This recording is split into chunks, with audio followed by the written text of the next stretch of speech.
Hello, welcome back to the reading of the poem of the Man-God written by Maria Valtorta, Volume 1, Chapter 81. At the Jordan Ford, meeting with the shepherds, John, Matthias, and Simeon. 18th January 1945. I see the Jordan Ford once again, the green road coasting the river on both banks, beaten by many travelers on account of its shade. Lines of little donkeys come and go, as well as many people. On the bank of the river, 3 men are pasturing a few sheep. Joseph is on the road, waiting, and he looks up and down. Jesus appears in the distance with his 3 disciples. At the junction of the river path with the main road, Joseph calls the shepherds, who lead the sheep onto the road, driving them along the grassy bank. They walk fast towards Jesus. I haven't got the courage. What shall I say to greet him? Oh, he is so good. Say, peace be with you. He always says that. Yes, he, but we. And what about me? I am not even one of his first worshippers, and he is so fond of me. Oh, so fond. Which one is it? The tallest one, with fair hair. Matthias, we will tell him of the Baptist. Of course we will. Will he not think that we preferred the Baptist to him? No, Simeon. If he is the Messiah, he can see into the hearts of men, and in ours he will see that in the Baptist we were still looking for him. Yes, you are right. The 2 groups are now a few yards apart. Jesus is already smiling, his indescribable smile. Joseph hastens his step. Also the sheep begin to run, urged by the herdsmen. Peace be with you, says Jesus, raising his arms as if he were embracing them, and he specifies, peace to you, Simeon, John, and Matthias, faithful to me, and faithful to John the prophet. Peace to you, Joseph, and he kisses him on his cheeks. The other 3 are now on their knees. Come, my friends, under these trees, on the exposed riverbed, and let us talk. They go down, and Jesus sits on a large protruding root, the others on the ground. Jesus smiles and looks at them intently, one by one. Let me become familiar with your faces.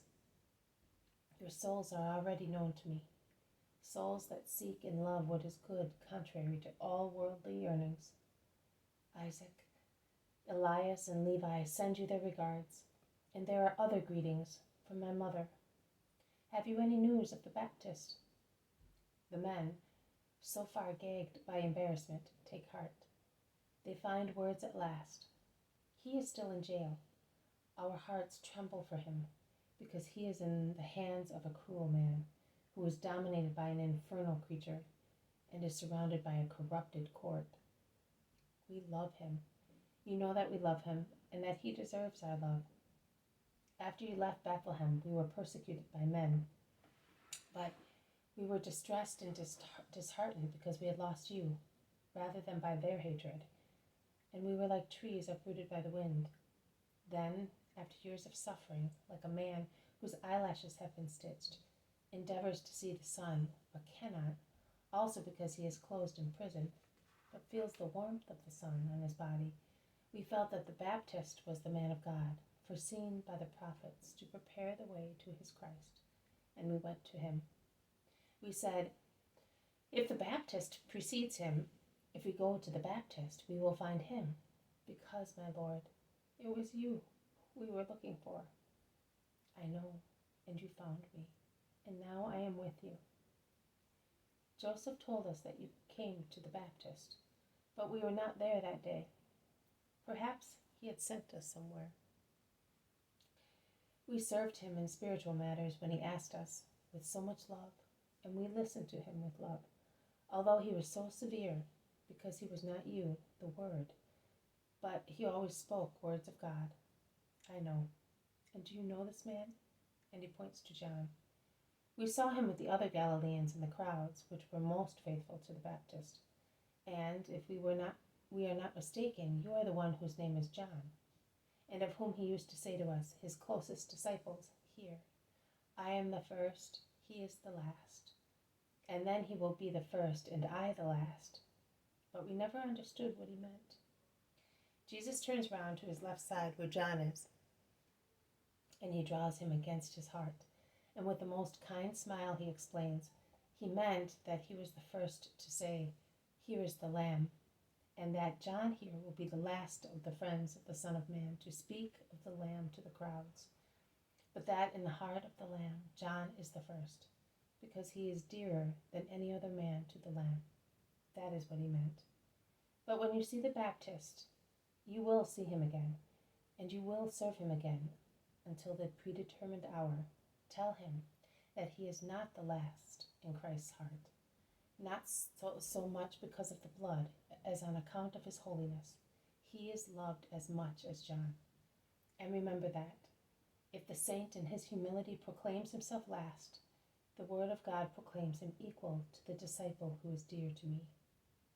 Tell him that I love this disciple because he has the same name, and because I find in him the signs of the Baptist who prepares the souls for Christ. We will tell him. But will we see him again? Yes, you will.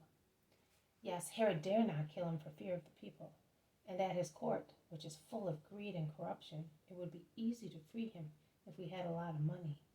But although there is quite a lot of, because friends have given a lot, there is still a lot missing, and we are afraid we will not be in time, and he may be killed. How much do you think you need for the ransom? Not for his ransom, Lord.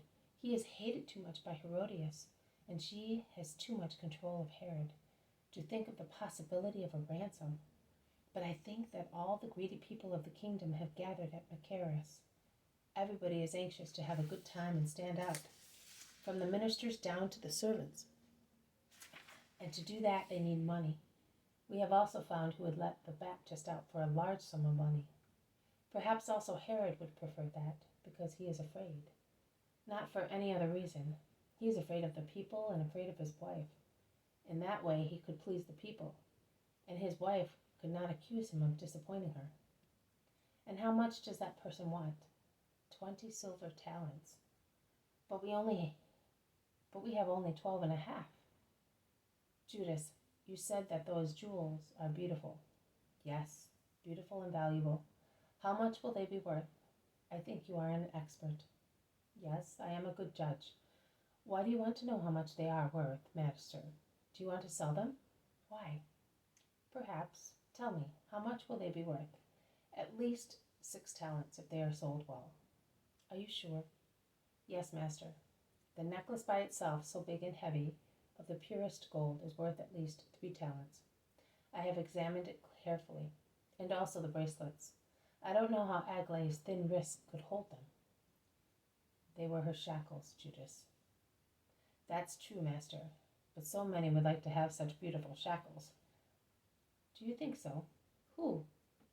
Well, many people. Yes, many who are human beings only by name. And do you know a possible buyer? So do you want to sell them? And is it for the Baptist? But look, it's cursed gold. Oh, human inconsistency. You have just said with evident desire that many people would love to have that gold, and then you say it is cursed. Judas, it is cursed indeed, but she said it will be sanctified if it is used for poor and holy people, and that is why she gave it, that who benefits by it may pray for her poor soul, that like the embryo of a future butterfly swells to the seed of her heart. Who is holier and poorer than the Baptist? He is equal to Elijah in his mission, but greater than Elijah in holiness. He is poorer than I am. I have a mother and a home, and when one has such things, and pure and holy as I have, one is never forlorn. He no longer has a home, and he has not got even the tomb of his mother. Everything has been violated and desecrated by human iniquity. So who is the buyer? There is one in Jericho, and there are many in Jerusalem. But the one in Jericho, he is a shrewd Levantine, gold beater, a usurer, a middleman, a pander. He is certainly a thief, probably a killer. He is definitely persecuted by Rome. He has changed his name to Isaac, to be considered a Hebrew, but his real name is Diomedes. I know him very well." "Yes, we see that," intervened Simon Zealot, who speaks little but notices everything. And he asked, "How can you know him so well?" "Well, you know, in order to please certain mighty friends, I went to see him and did some business. You know, we have the temple." "I know. You do all sorts of jobs." Simon ends with cold irony. Judas flares up, but keeps silent. "Will he buy?" asks Jesus. "I think so. He has plenty of money. Of course one must be skillful in selling, because the Greek is shrewd. And if he realizes he is dealing with an honest person with a nestling dove, he plucks him mercilessly. But if he has to deal with a vulture like himself—" "You ought to go, Judas. You are the right man. You are as sly as a fox and as raptorial as a vulture." "Oh, forgive me, Master, I spoke before you," says Simon Zealot again. "I am of the same opinion, and I will therefore tell Judas to go. John, you will go with him. We will meet again at sunset, and the meeting place will be the market square. Go and do your best." Judas gets up at once. John's eyes are imploring, like a chastened puppy's. But Jesus is speaking to the shepherds and does not notice John's imploring look. And John sets out behind Judas. "I would like to see you happy," says Jesus. "You will always make us happy, Master. May God bless you for it. Is that man a friend of yours?" "Yes, he is. Do you think he should not be?" The shepherd John lowers his head and keeps silent. Simon, the disciple, speaks. "Only who is good can see. I am not good, and therefore I do not see what bounty sees. I see the exterior. Who is good penetrates also into the interior. You, John, see as I do, but the Master is good and sees."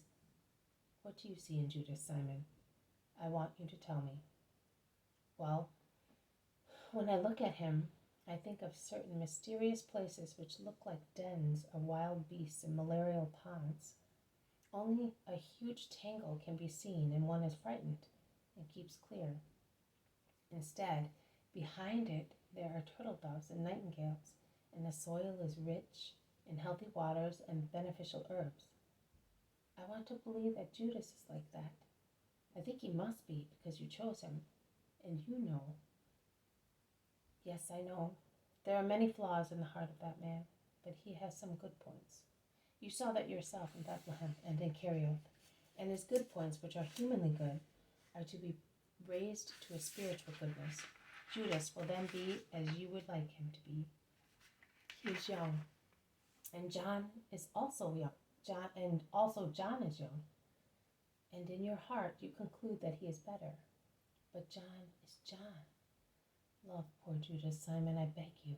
If you love him, he will appear to be better.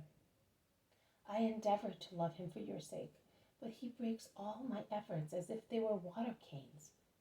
But, Master, there is only one law for me, to do what you want.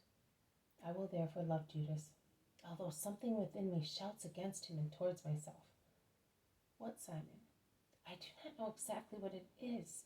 Something that resembles the cry of the night watchman, and says to me, 'Do not sleep, watch.' I do not know. That something has no name, but it is here in me, against him. Forget about it, Simon. Do not trouble to give it a definition. It is better not to know certain truths, and you might be mistaken. Leave it to your Master. Give me your love, and you can be sure that it makes me happy." It all ends. Thank you for listening. This has been a reading from the poem of the Man-God, written by Maria Valtorta, Volume 1, Chapter 81. Thank you for listening. I'll see you tomorrow.